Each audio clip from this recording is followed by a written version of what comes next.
చక్రనారాయణ్, శ్రీ సాయి అవతార కార్యం తమను ఆశ్రయించిన జీవులకు శాశ్వతమైన శ్రేయస్సు, దానిని వ్యతిరేకించినంత మేరకు లౌకికమైన సుఖశాంతులు ప్రసాదించడానికి మాత్రమే పరిమితం కాక, వీటిలో మొదటి లక్ష్యంలో భాగమైన నైతిక పునరుజ్జీవనం మన జాతికంతటికీ కలిగించడం కూడానని కాపాడ్డే గురించిన అధ్యాయంలో గమనించాము.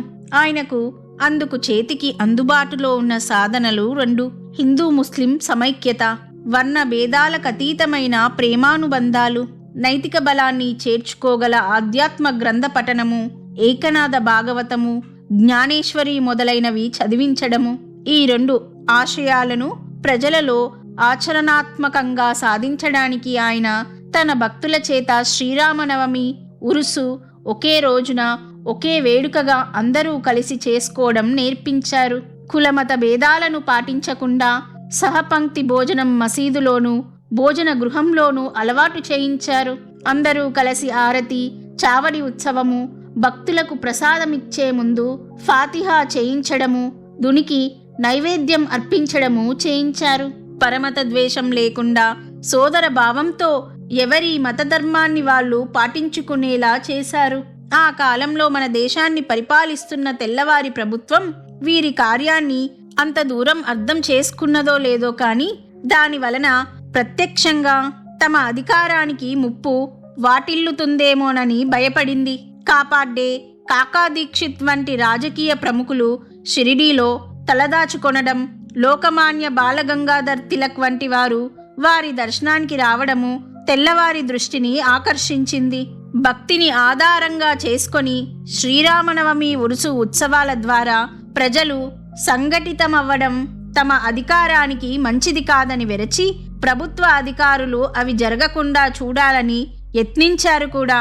ఆ ఉత్సవానికి మొదట ప్రభుత్వం అంగీకరించలేదు.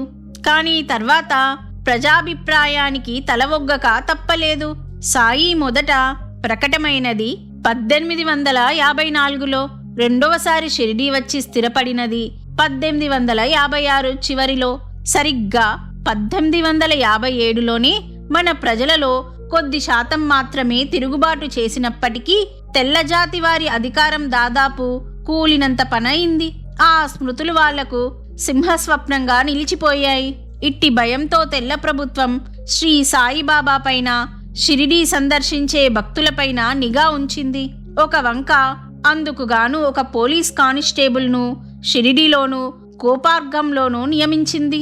షిరిడీకి ఎవరెవరు వచ్చిపోతున్నది, వారక్కడ ఎన్ని రోజులు ఉన్నది, వారి పూర్వపరాలు నిత్యము ఒక డైరీగా రాసి ప్రభుత్వానికి అందించాలి.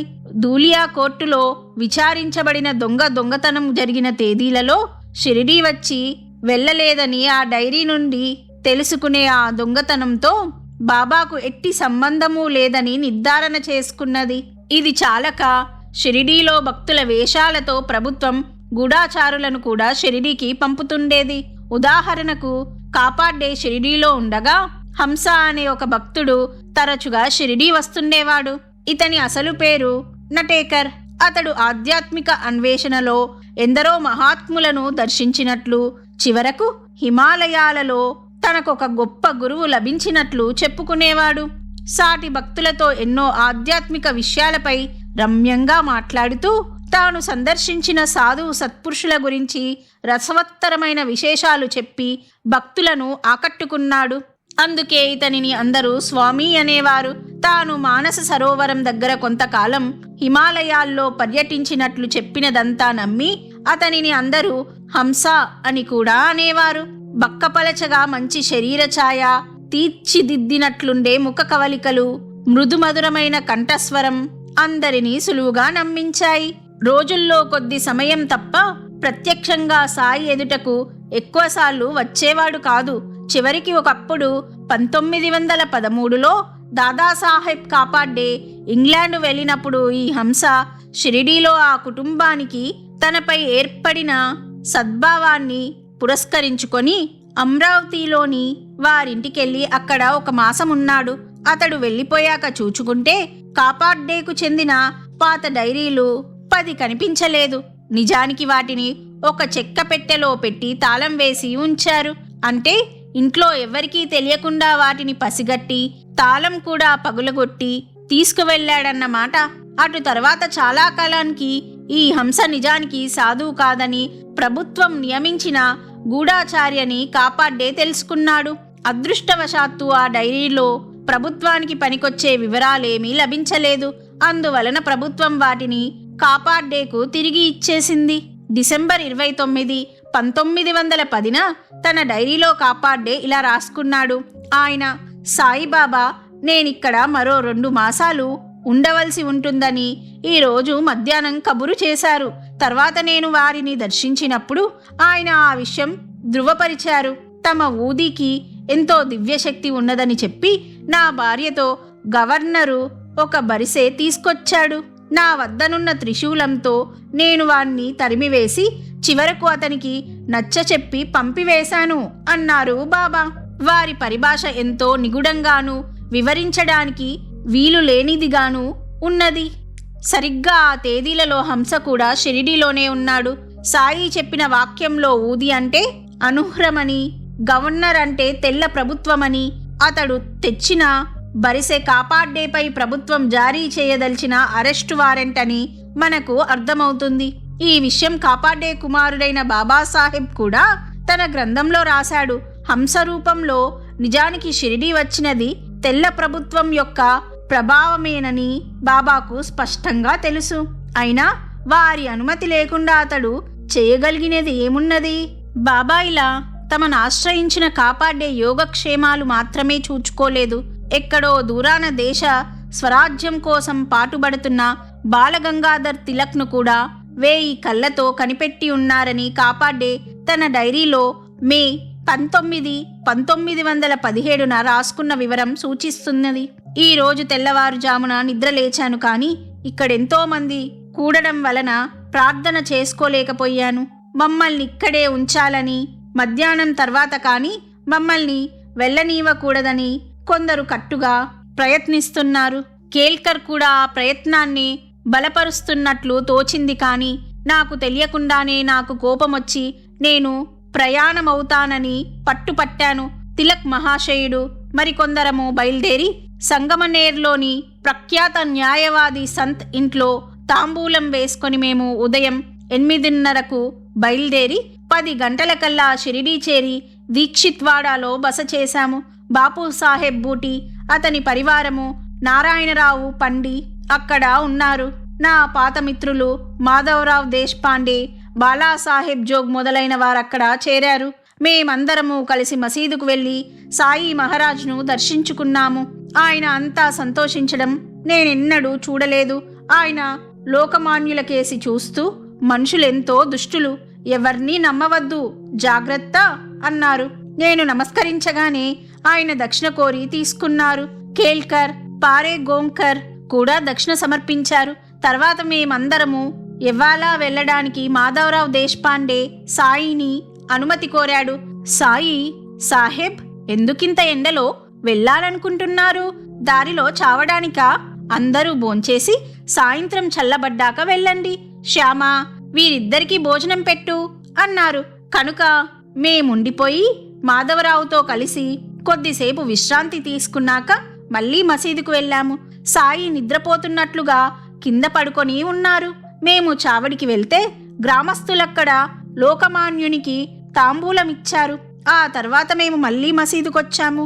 అప్పటికే సాయి మహారాజ్ లేచి కూర్చొని ఉన్నారు. ఆయన మాకు ఊది ఇచ్చి సెలవిచ్చారు కనుక మేమందరము కారులో బయలుదేరాము. కాపాడ్డే తమపై తెల్ల ప్రభుత్వం గూఢాచారులను నిఘా ఉంచిందన్న కారణంగా తన డైరీలో బాబాకు లోకమాన్యునికి జరిగిన ఒక సంభాషణ రాయలేదనిపిస్తుంది. అప్పుడు ఆ బృందంలో వారిని అనుసరించి శ్రీ కవియోగి శుద్ధానంద భారతి ఆ వివరం రాశారు. బాలగంగాధర్ తిలక్, బాబా, మేము మా ఆశయం సాధించుకోగలుగుతామా అని అడిగాడట. బాబా, అల్లా మాలిక్, అది సమయం వచ్చినప్పుడు భగవంతుడే ప్రసాదిస్తాడు. ఇంతవరకు అందరి కోసము శ్రమించావు, ఇక నీ శ్రేయస్సు కోసం కూడా శ్రమించి విశ్రాంతి తీసుకో. అల్లా అచ్చా కరేగా అన్నారట. మార్చి 13, 1912న కాపాడే డైరీలో ఇలా రాసుకున్నాడు. సాయి మహారాజ్ ఈ రోజొక సుదీర్ఘమైన కథ చెప్పారు. వృద్ధుడైన ఒక పాటిల్ వారి సాయిని దర్శిస్తుండేవాడు.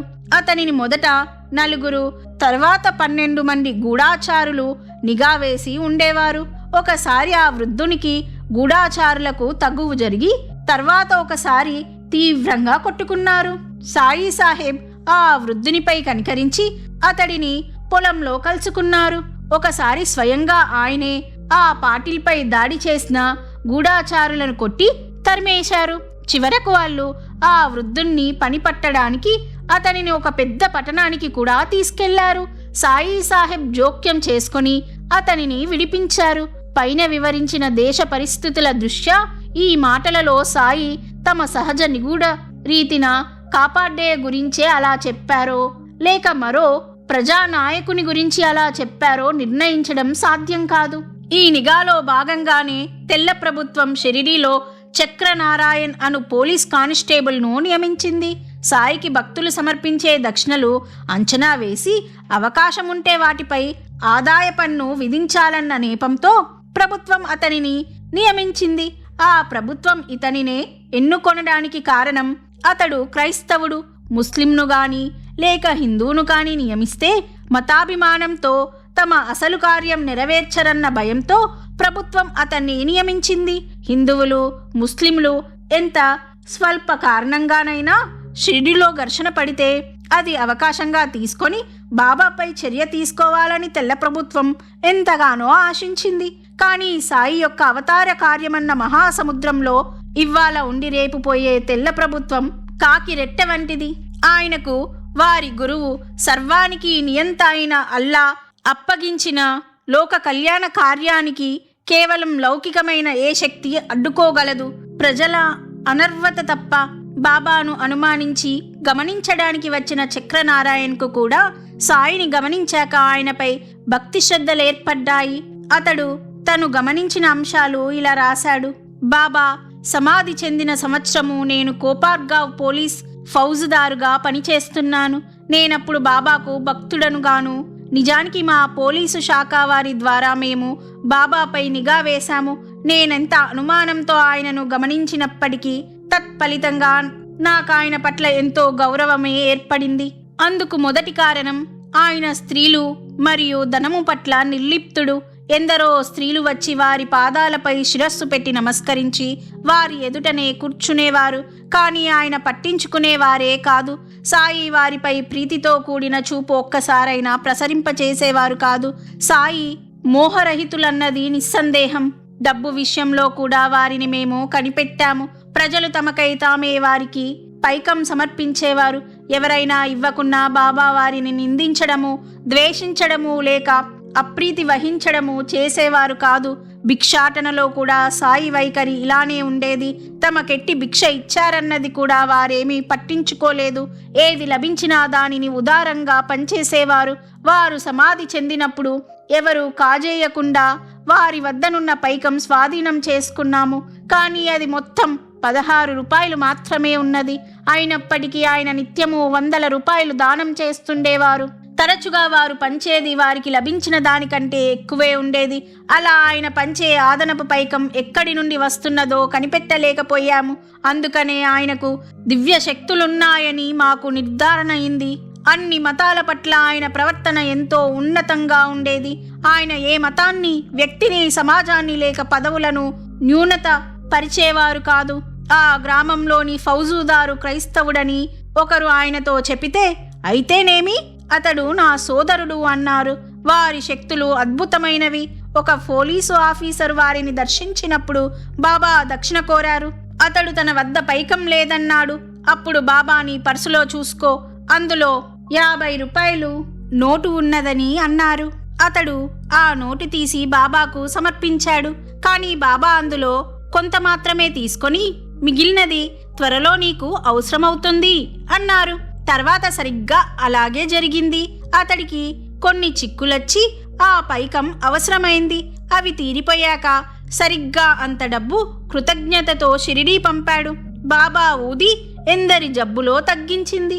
జోసఫ్ పోలీసు ఫౌజాదారుగా రిటైర్ అయిన జోసఫ్ అనే క్రైస్తవుడు బాంద్రా కూడా ఇలా రాశాడు.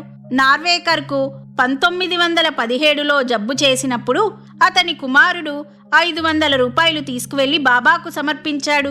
బాబా దానిని తీసుకోగానే జ్వరంతో ఆయన శరీరం వణికిపోనారంభించింది. కారణం అడిగితే, మేమెవరికైనా మేలు చేయవలసి వస్తే ఎన్నో బరువు బాధ్యతలు మాపై వేసుకోవలసి ఉంటుంది అన్నారు. కొద్ది కాలంలో నార్వేకర్కు జబ్బు తగ్గిపోయింది.